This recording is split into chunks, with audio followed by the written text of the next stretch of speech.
everybody. This episode of the GameOverGreggy Show is brought to you by kindafunny.com/store. That's right! Our store! The one we advertise all the time back here and you refuse to go to. Do you know who makes these shirts? Andy does. Do you know what Andy costs? Money. Andy will fucking leave us if you don't give us money. Do you want to see Andy go? No? Then go to kindafunny.com/store and buy shirts similar to these, but not these because we don't sell them on the store.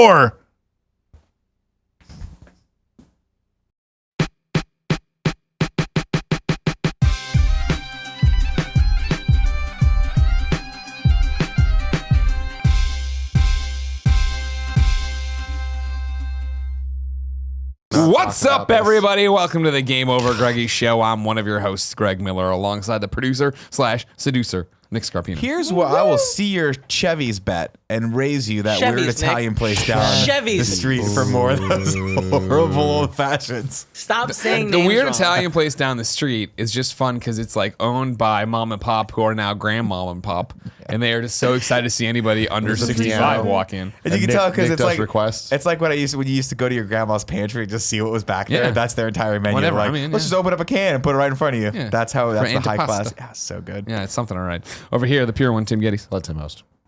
And yeah, this is the show. That's it. This is the show. This is That's what she's it. on. The GameOverGreggy. Again, you, though. episode 2 in a row, 3 of us just chilling out, talking to you the way you want it, the way you wanted it. Can you do 4 hours of podcasting today? You sure can. Should you? Why not? We'll figure it out. Only good shenanigans can come I from felt this. like we were doing so well on being ahead of the game. Yeah. Because we're still ahead. too. We're still super ahead in GOGs. We're doing this GOG and we're done with the GOGs for the year, right? Yeah. It's like we did it. We accomplished that, but it's just the fact that when we take out Wednesday and you took out Monday, I'm just getting back from PSX today. That complicates your final week of work. Then Wednesday you're filming your thing. I'm gonna go to a Far Cry event. Like there's a whole bunch of shenanigans happening all over the place with this stuff. That's what screwed us Cool up. shenanigans, though. So Oh, yeah. tomorrow, Is me our and life ever boring? Nick and I need to shoot some more like follow-ups to the Disney commercial here. So those should be interesting. But the cool thing is, as of today, the Disney commercial is on TV. I know. I've seen people tweeting it. People have been tweeting about it. It was on Comedy Central. It's weird. It's Really so weird. freaking cool. It's such a weird, real thing. It's one of those things where while we were filming it, I'm like, this is a real production. Yeah. And then at some point it dawned on me. I'm like, oh, people are gonna see this. Like we're On gonna be Comedy seen. Central. And that's super fun. Super dope. If you It see, turned out really well. please tweet at me pictures because I need more proof that it happened. Because Yeah. I still don't really believe it. Tim was a Disney boy. If you didn't know, this is the GameOverGreggy Show. Each and every week, 3, sometimes 4 best friends gather on this table, each bringing a random topic discussion for your amusement. If you like that, head over to patreon.com/kindafunny, where we put up the show early. Each and every fucking Thursday as a live video. Sometimes on Friday is Take just it right to the fucking skull. You know what I mean? What do you mean? Early on Take it to the Thursday. skull. Well, I mean, when do we usually... Friday. Tuesdays is when Friday, we record 9 it, though, a.m. is when live it goes usually. out. Tuesday's usually a live recording day. That's what I was trying to say. I jumped, I missed the bar. You put it to Heads up, Thursday. guys. It's the end of 2017. shit happens, I am dude. throwing junk. I am throwing You're a junk junk at you. thrower. I've But been here's saying the that best. since The day voice one. is gone. It feels like I've been smoking like when Nick was cool. I'm just here to fucking party, all right? It's the final GOG of 2017. By We're the here to time fucking people party. hear Let's this, fucking party. We'll all have seen Star Wars. At this Oh, point, my Kevin's the only God. one that's seen it. Kevin, And I'd that's- love for you to spoil it all right now. Really? All right, You, so you this is think what you happens. want that, No, but all right. then you flash forward a day after putting out a Time fucking out. harmless Time out. gift. Time a out. fucking Time harmless out. gift. If you got no money to toss our way on patreon.com/kindafunny because you love us and want to keep the wheels rolling, no big deal. Go to youtube.com/kindafunny. We put it up topic by topic, day by day until it all goes up as one big video in MP3 the following Friday. Fuck you, Nick. And they give Fuck you, it is you. a GIF Fuck that is in you. a TV spot that is currently running. I didn't watch the movie and take a fucking picture of it. Yesterday, I'm sitting and I don't even know where I was sitting. We went into the extra live stream before the meet and greet in San Diego, and I look at my phone and my mentions are blowing up. And I'm like, what? And everybody's mad about spoilers. I'm like, what is going on? And I click on the original thing, get to it, which I won't say because people are watching live. There's a GIF from, I guess, the new movie, The Force is Back again. And is that what it's called? Star Wars The Force is Back? The Force is back. Star Wars back in the habit. There's a GIF of it, and I look at it, and my first reaction as I watch it, because it's a compressed GIF, I'm like, this looks like shit. This is clearly that scene from the first movie where she does that one thing, and then they just did a different background in there. It's not. And I show it to Jen and Joey, ruining them as well. And I'm like, I text Kevin. Ruining them. I'm like, is this real? And Kev's like, yeah. I'm like, how the fuck did Nick get it?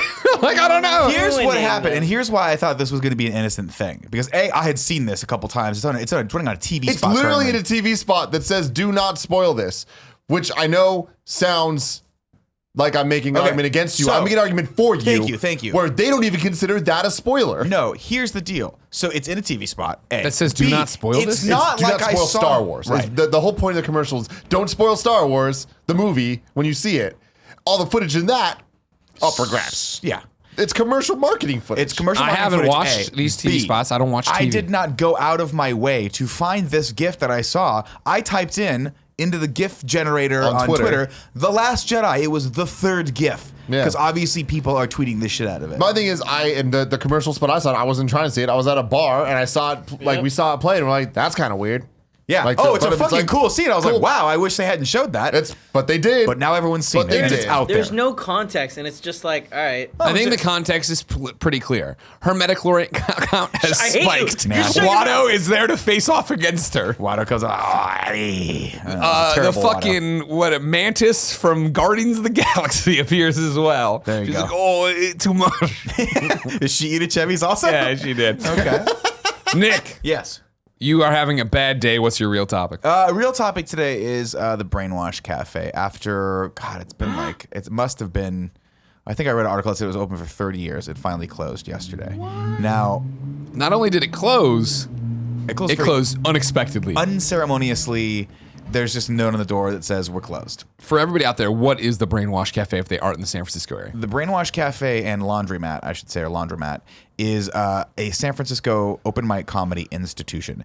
This is it's a coffee shop where I believe like almost at this point, up until it closed, every night there was an open mic there from 6 o'clock till like 10 o'clock at night, with the exception of they've moved around Saturdays and Sundays a little bit here and there. But from Monday to Friday, you could bet that if you wanted to go and get on stage, you could put your name on a list, and sure as shit, you could go up there. And it just became this hub of like, it's an institution. People, you say brainwashed, a lot of people, if they got their start in stand-up comedy in the North Bay Area, they've at some point been there. Well, that was the weird thing when you started doing stand-up comedy, is that when 2008, we'll say, I went and saw Damon Hatfield and Ryan Gettys play there. Yeah. And they did a not a stand-up set, but music there. Right. And I remember like, oh, this is a weird venue. This is something interesting. So the fact, I was surprised it was still around when you were there. I didn't realize it was an institution. Well, so when I first got the inkling, got the itch to do stand-up and wanted to check out the scene, it was the very first place I went. I remember I went there, I started looking around, I tried to introduce myself to some people. They were not having it because they were like, we've seen people like you before. You're going to get up, you're going to do a set.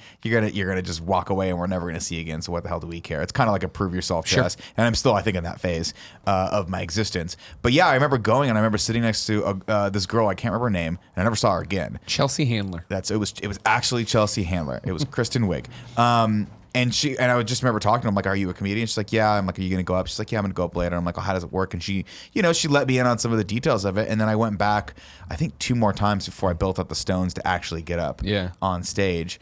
And so it's closed, and it's very crazy because, I mean, obviously there's a lot more open mics, so it's not like everyone doesn't have a place to go now in Stanford, and open mic comedy is just going to die in San Francisco. Oh, sure. But the mics have been hosted by Anthony Medina and Tony Sparks for a very long time. Tony Sparks, we know. It sucks for them because they've built this thing, and then all of a sudden have it drop out from underneath them is kind of heartbreaking. I'm sure they will find another venue to pick that back up, and I'm sure. But did Tony Facebook about it? Or Tony's Facebooked about. Well, he hasn't said anything about it that I've seen, but people have talked to him, and there's going to be a kind of people are trying to go there this Thursday night to say fuck it and just do one more last mic there outside of it. But I think the official last mic for Brainwash is going to be December 28th at a different bar, sort of a commemorative, like, hey, let's all tell memories about this. And I had seen this going around this morning, obviously on Twitter and stuff, for the people who are the locals that I know. Has there been a statement since then? Do we have anything? Because it was just a sign on the door, like, thanks for 30 years of business, bye. Well, no, the only thing I could find was that a couple articles that I had Googled prior to the show that talked about how it was just not doing well to begin with. Gotcha. I think a lot of people attribute it to the fact that there's this giant apartment condo like development that's been happening for like a year, and it's scaffolding everywhere, and it makes the place kind of look like it's not a place you want to go to. But to be perfectly honest, It's a place you don't want to go to. I mean, it's a place that looks like it's one of those places where you walk in and you're like, this has not been updated since the 1990s. Yeah. I mean, there's the terrible brushed steel siding that's sort of like psychedelic, that's all over the place, you know. The laundromat itself is not very nice. The cafe, decent food, great people working there, but Big old cans of wine. Yeah, Girls learned that the hard way. wine. They learned that the hard way. So I mean, as much as it's heartbreaking to not have the place as sort of a rallying point for all stand-ups, I understand how times The business change. part of it, yeah. I get that after 30 years, nothing lasts in San Francisco for much longer than that. And I understand that the culture in San Francisco right now is one of gentrification, where you look at, they cited that in a weird twist of fate, there's a new laundromat that opened up in the Mission called Laundre, which is like spelled Laundre apostrophe with the little accent over it, of course. I have been by there because it's right by Alamo, and I walked by there with my wife the other day after we saw a movie. It is stunning. It is like all white birchwood art. And then in the back, it's like a cool little nuanced like laundromat. So people would go there to do laundry because it's kishy, not necessarily maybe to do laundry. I don't know. I'm just speculating here. But in a weird twist of fate, that's what Brainwash was supposed to be called originally. So everyone's like, oh, that's weird. But it's sad because you know that's what's probably going to go in there, and they will not allow us disgusting stand-up open micers to go in there and smoke weed and drink beer and just fuck off for till 11 o'clock at night. It's just not going to happen. Now, roughly how many open mics do you think you've been to at Brainwash? Open mics at Brainwash? Or just shows at Brainwash? Oh, probably at least one a week since I started doing this back in like, when did I start doing this? Back in March-ish? Maybe April. Okay. So, you know. A fair amount. A fair amount, yeah. Enough that when I walked in, everyone that works there knows my name. How many times have you seen people do like this would be my Brainwash set. You know what I mean? Is I'd get up there, I'd have a few zingers, and then I would have set a dryer to go off or a washer to go off, and then I would have just like, oh, I'll be right back. And just Andy Kaufman did out there, washed it. That would have been amazing. Put it in there, shut it, done that thing with the change, come back up, and just kept going. Or if I did have it in the dryer, I'll be all right back, go over there with my thing, fill it up, then just sit cross-legged on the floor with the microphone, fold my clothes. Yeah, that would have been amazing. I fucking would have killed. You know what I mean? Yeah. Could have been a star. Could have been. I could have kept Brainwash around. Things could have been You different. could have been big on Twitter. No, I mean, I've seen people do all sorts of things. That's the whole point of the open mic, right? And to Tony and Anthony's, credit, and incredible credit, they created an environment that was very, very open, right? And very, very accepting of people who are either new or wanted to do crazy material or just wanted to figure it out. It was always hey, some people might say some crazy shit, or they might be terrible, or they might just be a passing through comedian from another town working through their material before they're going to go to a set. But either way, we're all equal here, and everyone's going to respect each other and show each other. You know, he would always say, when you're new to the room, you got to show them a lot of love, right? Yeah, that was the thing. When we went to when I went to your Brainwash one a couple months ago or whatever, I was blown away by how supportive everybody was, because there was a bunch of people up there that weren't great. No, and it wasn't, myself included. And it's not it wasn't even, like I was knocking it out of the park. But I mean, that was the thing. Like, there's like, shades of gray here. Where I mean, like, there was clearly like a woman up there who had just never really done it before, and people didn't boo her, yell at her. Like, everybody clapped and was happy that she was trying. And I've never seen someone boo anyone. No, I've never seen anyone boo anyone. I've seen people get heckled at a real, like, at a comedy club, a real comedy club. But no, I mean, for the most part, it's interesting because when you first go to something like that, I mean, obviously there's so much like fear and anxiety built into it, right? And you're like, I don't know what's going to happen, and maybe I'll say the wrong thing, and someone's going to like boo me out of the, out of comedy forever. And it's just not like that. What you got was a mix of a lot of really like seasoned, like open mic comedians who are just on the threshold of like breaking through to that next level, and they're all just kind of there. And it's intimidating, but it's also very like welcoming, just from a standpoint of like, oh, it's encouraging because you're around these people that are good. You can see the different levels. You can see the and if you go there long enough, you see people that don't get it, they don't get it, they don't get it, they don't get it, and then you see them start to get it, and you're like, that's fucking cool. Like, it's cool that this person did the same joke 5 times, and then I just laughed at it because they figured out how to retool it and figured out how to deliver it, and that got a laugh, and you can see their eyes light up of like, oh wow, it's like catching electricity, like holy shit, like the room's suddenly paying attention to me, and then inevitably they drop the ball. But that's what the place is for. It's a testing ground. It's a safe. I hate to use the word safe space because I don't mean it in that like social justice warrior context, but it is a place that you can go and work out material, and you're not going to get a huge amount of judgment thrown onto your shoulders, Like, I've said terrible jokes there about horrible things. I'm like, I want to see how this goes. And it didn't go well, but it's not like someone walked up to me afterward and was like, hey, don't come back here. Clearly it's like, all right, that joke might have been in poor taste, but it's a joke, and that's what this place is for. Understand that. And so trying to find that ecosystem somewhere else in San Francisco is going to be definitely tough. But we'll find it. I'm going to go into 2 mics tonight. There are other mics out there. It's just this. Would you say that was like your home base though? I mean, that was everyone's home base, right? Okay. Brainwash was, hey, did you do Brainwash? Yeah, I did Brainwash today. How was it? It was terrible. You know, like that was the common conversation you always had. So if for people who are really, really, really pushing hard to make it in the stand-up circuit in San Francisco, generally they'll do 2 to 3 mics a night. I'm lucky if I can get out to 3 mics a week. But these people, like people will go. I mean, everyone's got contacts. They'll text. They'll go on the Facebook group. They'll be like, I want spot 2 here, spot 10 here, and then like I'll see if I can go out to even the East Bay and do it and finalize it if I live over there, because a lot of people live over there. So they'll come to the city, do 2 mics, go do a late mic there, and do the same set and just work through their material there. Sure. And you see people. I mean, I've seen people go from being funny to being really fucking funny because they put the work in. So it just sucks that there's not going to be an early mic like that on a consistent basis. But there still are some. That I mean, do you think that it'll just get replaced with something else? Because I feel I can't imagine it won't. Yeah. You know, because for me, the topic that we were talking about for this was like things that just went away in your life. And I think one recently for me was NeoGAF, where really bad things happen and whatever. And it's like, why it went away is not what I'm talking about. What I'm talking about is so much of my life was waking up. Right. That was a regiment. That was part of your checking routine. the video game news there. Like understand, like seeing what happened from an insider's point of view and from just people that play games and just like having this conversation. And it just went away. And then Reset Era, just like, oh, cool. We just moved over here. Yeah. But it was like, there was like a couple days where I was like, holy shit, like this affects. What do I do? It's really though, like this affects my life. Like this affects something that I check multiple times a day, every day, whether it's even more on weekends than I do during the day here. It's like to just have that all of a sudden not be there is so weird. It happened to me a long time ago too, with this website vgmix.com. There's just a bunch of video game remixes and stuff, but there was a community that I was a part of, and then one day just gone. Yeah.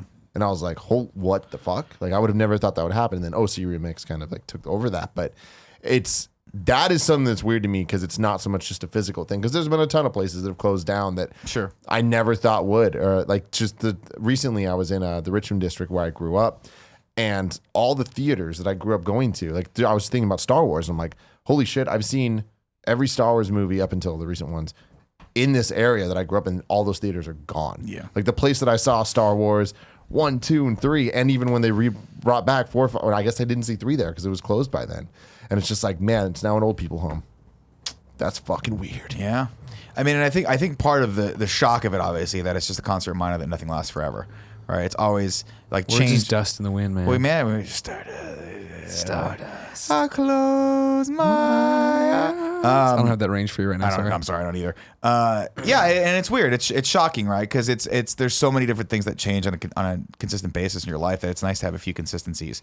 It's nice to have a few things that you can hang your hat on and know are going to be there for you. And when those don't, when those aren't, it's like oof, it's jarring. It's like, what do I do now? Because I wanted to go to that mic on Thursday, so it's like on a very micro base. It's like I got to find another spot at 6 o'clock on Thursday or go to a later mic, and it kind of just changes my routine. 100%. Yeah. I think on that topic, another one of the big changes that I had to get used to that was actually like it was difficult for me as well was when I first started back with jiu-jitsu. I took private lessons with a brown belt, and him leaving to go down to Southern California was difficult for me. Yeah, for a lot of reasons, not the least of which was he was sort of like my I want to say totem, like from Inception, where it's like, oh, okay, I know as long as he's here, like he's the guy that like he taught me, and I can always go to him, and I can rely on him, and if he's in the class, like I'll roll with him, and it'll be a good roll, and I'll know that I'll learn some stuff. And then once he was gone, I was like, oh man.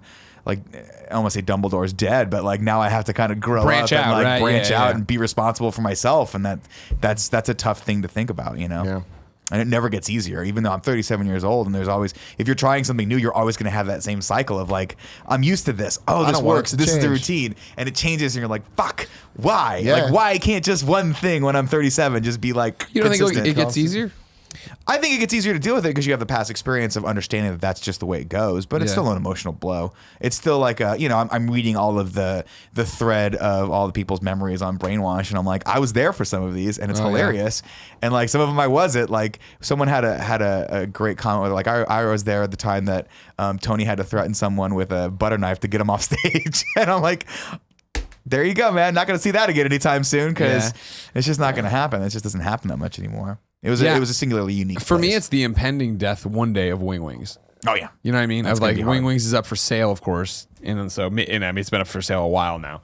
And what does that mean? You know what I mean? Is it still Wings when somebody else buys it and Christian's not working there behind the counter anymore? And Is like, it do they Wings change when it? you walk in and everything's clean and there's no writing on the wall and Exactly. he's not using that boom box anymore from like Just 1985? turn it the fuck off. Yeah, Well, no, you it's know. one of those new ones that's made to look like that. Oh, but is it? Okay. I thought so, right? Doesn't it have like USB ports? Oh, I'm sure it does. Maybe I I'm mean, wrong. You're probably right. You've been there more than I have. But you know what I mean? Like you see Wings and what used to be visually and just that feel of San Francisco is now an anachronism. Excuse me.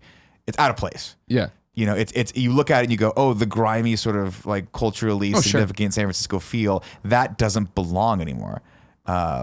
Yeah, I can't see the word that I'm trying to figure out. Anachronistic? Thank you, anachronistic. It's out of place. It seems It's like out of time. It's a thing yeah, out of it time. really does. It seems like something from the '90s that just left over, and you know, no matter what, they're just going to be left behind eventually. And that's the thing. I don't know, like who would buy Wings and if they would come in and change it to be that. You know what I mean? I don't know. It'll be fascinating to see what happens when that gets if it ever gets sold or whatever. Because like in Lower Haight, there still is that vibe of Yeah, Lower Haight's one It's of the last still Lower Haight bastions. and It is a that- little. It's the butt end of it, though. You I think think, like, I mean, physically, location wise. Oh sure, Wing sure, Wings, yeah. sure. When you Wings start is- getting into Hayes Valley and that area, it's yeah, like, Wing that's Wings is like super I think gentrified now. kind of the last stop of the SF Haight Street vibe. Yeah, I'll So- give you that 100%. Yeah. Kevin, can you get Cool Greg to grab me a sugar-free Red Bull?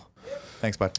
So yeah, that'll be a change. But I remember like in college, the bar we always went to was called the Haymarket. Sounds like a dope bar. Well, what it was is that I forget. I can't remember at this day and age anymore who found this, but somebody came in one day to the Antler House and was just like, "There's this bar out off of Business Loop, which is like right next to I-70, that is in the Best Western, attached to the Best Western, and it's awesome."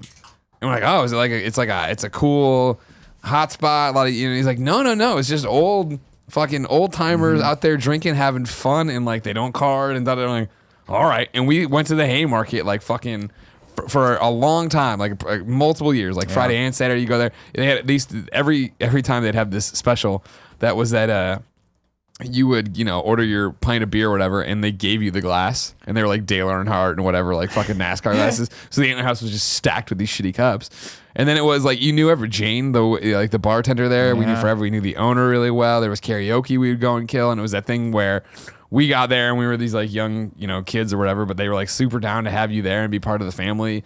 And then we started bringing in our friends, and like it actually turned it into a spot for like young people as well as the old timers. That's But not awesome. like every young person. Our young people, Yeah, our yeah, the group, right- you know what I mean? right The group, tangential yeah. people we ran with.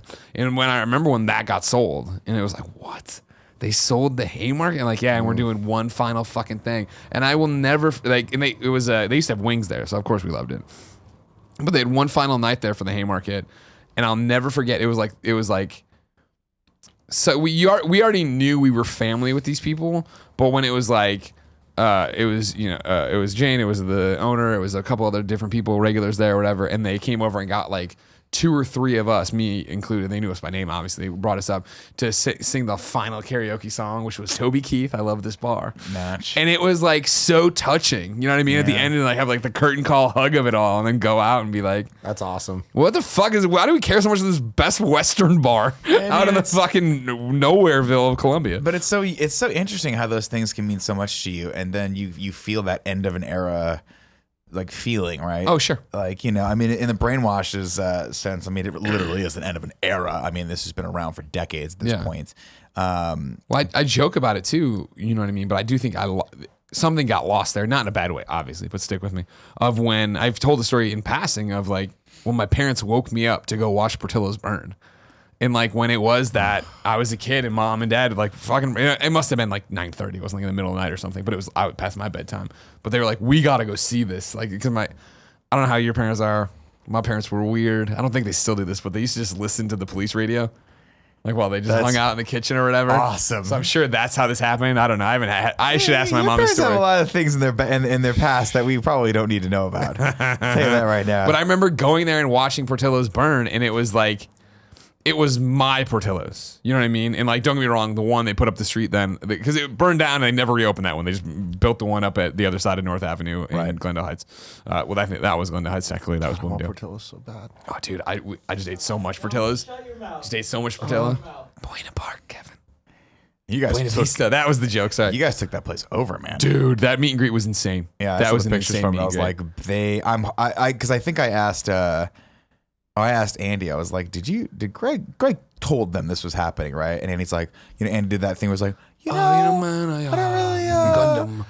Gundam. We did. We told Nick Scarpino. I assumed as well. Yeah, but and that's why I think they were staffed up, but the staff was not happy. No, that like 6 o'clock on a not. Sunday, probably a really dead time. Usually, we run like 500 kids that took over the place, and it was just gridlock. And then there was like 12 normal people who were like, "What the fuck is going on?" That's chaos. Yeah, there was chaos. one. When I was going to Taco Bell. In between one of them, I was going in and out because kids wanted photos of me in front of my photo. That's got hung, which is super weird. When Jen and I were waiting on Joey and Andy to come day 0. We were sitting there waiting, and Jen looked around. She's like, they haven't hung your photo yet. I'm like, I know, blah, blah. And like 30 minutes later, we're talking, and I glanced at the door to see if Joey and Andy were coming in, and the guy was hanging the photo. You and know I was Nick like, Scarpino called that restaurant. I was like, you better have his photo. I emailed Nick Scarpino. That's how it all started. I was like, hey, dude, I'm coming through on Sunday. If you were going to get this thing up, you should get it up. He's like, I'm going to make sure it's up by Friday, and we were there Friday. Anyways, though, I was coming in and out of the door there, and a woman stopped me and was just like, excuse me, why is your photo on the wall, and why do people keep taking photos of you by it? I'm like, oh, well, and I just did it like this. I'm like, all these people are here for me, and I'm from Chicago, and I like Portillo's, and I'm famous on the internet. You're like, as to question number 2, they're taking a picture of me near my photo because it's on the wall. Yeah. That seems pretty self-explanatory. Well, and then she's like, oh, where are you from in Chicago? I'm like, I'm from Glendale. And she's like, oh, I'm from, and I'm like, cool. Like, I'm literally like, we're not surrounded by 500 people right now. Like, great that you're from here, but you have no fucking idea who I am. Portillo's burned.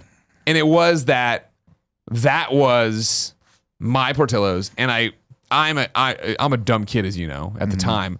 It had such an interesting structure that I can't visualize much anymore. I want to say it might have been an old Pizza Hut. And then because this is before Portillo's got huge, that they had that location in Riverside. Yeah, we had down the street. There's on North Avenue. There's another Pizza Hut that became a Chinese food restaurant. We kept the same look to it. No, the biggest offender of that. Sorry to interrupt you. Was Taco Bell used to have that very distinctive looking building that they would build. Remember that villa. with the villa? Yeah, it looked like a Mexican villa. Yeah. And then eventually, as they all went out of business, it was like weird to see a T-Mobile store. It's what it always became. Some fucking knockoff cell phone. JJ King of Beepers. Yeah, you're like, what the fuck? But for me, like it's a real thing. I've talked about it before with you guys specifically of going to that first VidCon, and it was Eric Hart, and I'll never forget that, walking into the Portillo's in Buena Park and being like, I can't believe you guys are here, because it's like it's very similar to when I got married and my parents were in Wing Wings, where I'm just like, you're behind Wing Wings counter hanging out with Christian, like that's never something I envisioned happening, because Portillo's is home, and so. The Portillo's in North Avenue that I grew up with, that the one that got rebuilt after the burning down the street, like that's what a traditional Portillo's is. It's huge and it's blah blah. But that was like still a moment in time Portillo's for me that like is so rusty for me because I was a kid of like what it actually looked like on the inside and how. What ballpark it? When do you think that building and that Portillo's came into existence? Like, what are we talking about? 80s architecture here? Wait, the one that went down, the one that burned down, yeah. Oh, early 90s, late 80s. I would say, probably mid 80s, somewhere in there. Okay. Did they have the old board where like the menu you had to stick on each like thing? You know, it's like a deli. No, I don't think they had that, but it was the thing of like, they had all the like, how you've been inside Portillo's, how they have like shit all over the walls and crap. It's kind of like TGIF. It's framed in TGI Fridays. Thanks. It's framed and shit. This was more like it's like shellacked on the table that's been here forever. You know what I mean? I remember like one of my memories there of going with my mom or Grandma Miller or whatever, and like we sat down at a booth and somebody had left a cell phone there, but it's like it's not a cell phone, right? It was the fucking giant brick phone, because it was like, what this How is do you forget that? 90, you know what I mean? Like we had to like take it up to them and be like, this is there, like all like, the time. how do you forget this? How do you walk out and be like, this is not my pocket, where'd my cell phone go? Yeah, I know. You gotta strap that thing to your back like or it's whatever. fucking Vietnam. But yeah, that's the thing of like those things that are gone and matter. And like that's what I was thinking about today, or not today, but when I was at Portillo's this time around, I'm just like, You laughing at Tim. You just say things You're up sometimes, against the Nick. wall, No, man. you just say them, and I'm just like, what exactly is he envisioning? That fucking Somebody's big like- thing they carry on with them in I the military. understand, Like, I it's understand. Vietnam. Come on, Yeah, it's like you know, you know what? where they crank I it? got that, and Don't then I went poke the sleeping tiger. I went to Lethal Weapon, where he had one of those car phones, the giant bricks Yeah, that yeah. was like military. That's where my brain went. And you know what? People say don't poke the sleeping tiger. A couple days ago, sometimes. Greg, I know you've heard this, but for the audience to hear, Yeah. it was the whole group that was remaining crew. here. The whole crew. We go to get, I guess it was yesterday. Yeah, we were at the- Yeah. Cool, Greg, Kevin, Andy, me, Food Nick. court. And we're at the food court. It's, in Stonestown. It comes back together. You thought this story it was told to you for no reason to begin the show. Here we are. We were eating, and I forgot what the context was, but you were trying to say, yeah, don't poke the bear. Don't poke a sleeping bear. Yeah. Yeah. And Which you is said, the old saying, I don't guess. poke a sleeping tiger. And then me and Kevin do the thing where we look at each other. And I look at Andy, and Andy kind of like smirks at me, but then he looks at you, and then you tried playing it off. Like, I was like, no, it's that's a thing. It's an old proverb. It's a thing. And like, you were just trying to play it off. And it's like, no, Nick, it's a bear. I used to say love it. don't poke a sleeping rhino. Or don't go up to a sleeping rhino and poke it with a stick. That's what I used to say. That's my proverb. Why? Why? Because would you do that? This is a silly thing Why to would do. it? It's a dumb thing to do. He got you. Is it a sleeping bear too? Isn't it just don't poke the bear? Yeah. I don't know why you're adding. Kevin, look it sleeping. up. You added a whole bunch of, I thought it was just don't poke the No. bear. I don't know. Maybe it is don't poke the bear. Who the hell do I know? I don't pay attention Sleeping to tiger. that. But anyways, I ruined Star Wars for people. When we're at the Portillo's meet and greet, I had that moment of thinking about it, like what happened if it is just no sleeping, don't poke the bear. Got Well, it. then what the fuck? Type in sleeping tiger, hidden dragon. To see what comes up. Don't poke the bear. There, a lot of stuff up at Kevin's showing us. I here. want to make a shirt that just says Nick Scarpino ruined Star Wars. I did. Oh, that's a great shirt. Nick Scarpino ruined Star Wars. I'd buy Yeah, that. that'd be great. Yeah, let's Google that. Let's make sure that stays in Google forever. Oh yeah, the other things we've said about you aren't nearly as Well, offensive. yeah, thank God. Thanks for watching the Game Over Greggy show, everybody. Did you go to kindafunny.com/the store yet? Fuck the annotations. Buy a t-shirt. I don't give a shit what you click on unless it's the link for the fucking store.